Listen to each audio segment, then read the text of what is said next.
Hi friends, welcome to booster of life channel. நம்ம இன்றைக்கி என்ன பார்க்க போகிறோன்னா, நல்ல நெய்மணம் மணக்க வெண்பொங்கல் எப்படி செய்கிறதுன்னு பார்க்க போகிறோம்.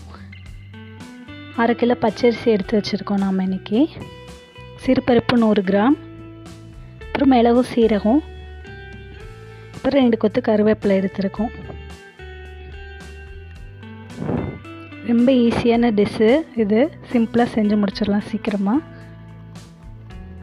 அப்புறம் நாம் எடுத்து வச்சுருக்க பச்சரிசியும் சிறுபருப்பையும் தண்ணி ஊற்றி 2 வாட்டி கழுவி எடுத்துக்கணும் நல்லா.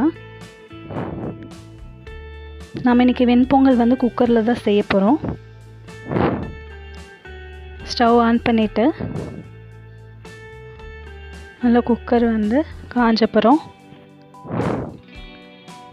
எண்ணெய் தேவையான அளவு ஊற்றிக்கோங்க. அது கூடவே நம்ம எடுத்து வச்சுருக்க 50 கிராம் நெய் இது கூட ஆட் பண்ணிக்கிறோம். நம்ம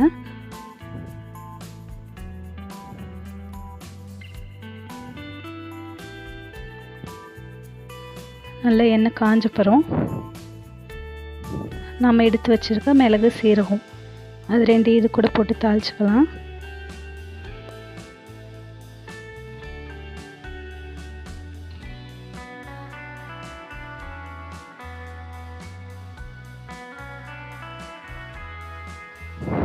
நல்லா எண்ணெய் காஞ்சு மிளகு சீரகம் நல்லா வெடித்து வரும்போது முந்திரி பருப்பு அது கூட போட்டுக்கலாம்.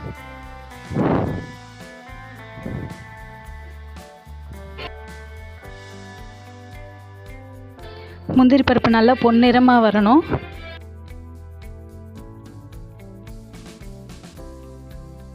அது கூட நம்ம எடுத்து வச்சுருக்க கருவேப்பிலையும் போட்டு தாளித்து எடுத்துக்கலாம்.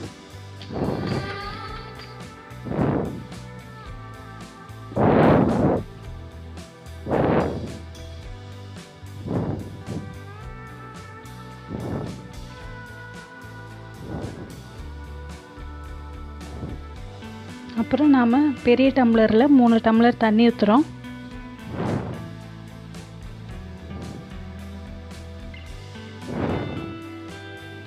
நீங்கள் வேணும்னா மஞ்சள் தூள் இது கூட ஆட் பண்ணிக்கலாம் லைட்டாக கலர் காண்டி.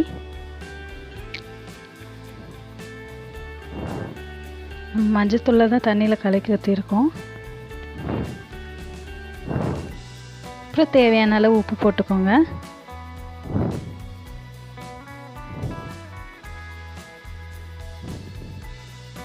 அப்புறம் குக்கரில் மூடி வச்சுக்கலாம். அதுக்கப்புறம் தேங்காய் சட்னி அரைக்கிறதுக்கு தேவையான சின்ன வெங்காயம், வெள்ளைப்பூடு, இஞ்சி, வரமிளகாய், கருவேப்பிலை இதில் எடுத்து வச்சுக்கலாம். அப்புறம் பொட்டுக்கடலை, தேங்காய் சில்லு,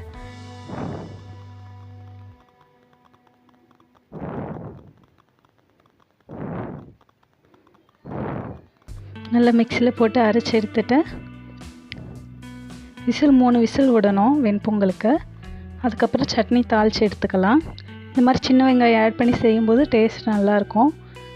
நீங்கள் இந்த மாதிரி ட்ரை பண்ணி பாருங்கள். இப்போ சட்னி தாளிக்க போகிறோம். கடுகு, கொஞ்சம் சோம்பு போட்டுக்கணும். அது கூட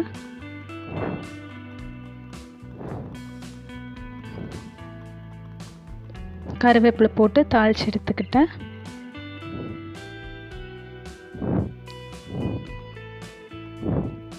சட்னியில் ஊற்றிடலாம்.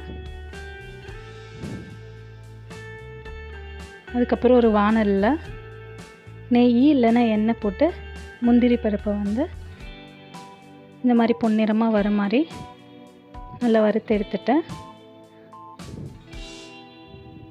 நம்ம பொங்கலில் போட்டு அதை கூட நல்லா மிக்ஸ் பண்ணிக்கலாம்.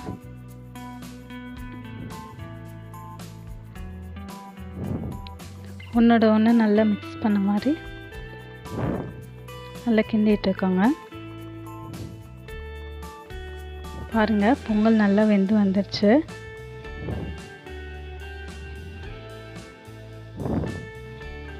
நல்ல சுவையான வெண்பொங்கல் ரெடி.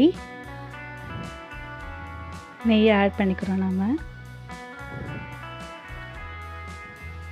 லாஸ்ட்டில் இந்த மாதிரி நெய் ஊற்றிட்டு நல்லா கிண்டி விடும்போது நமக்கு அந்த நெய்யோட டேஸ்ட்டு, மனம் எல்லாமே இருக்கும். நல்லா சுவையான வெண்பொங்கல் ரெடி வித் தேங்காய் சட்னி. நீங்களும் வீட்டில் ட்ரை பண்ணி பார்த்துட்டு எப்படி இருக்குன்னு கமெண்ட் பண்ணுங்கள். வீடியோ பிடிச்சிருந்தா லைக் பண்ணுங்கள், ஷேர் பண்ணுங்கள், சப்ஸ்கிரைப் பண்ணுங்கள். தேங்க்யூ ஃபார் வாட்சிங்.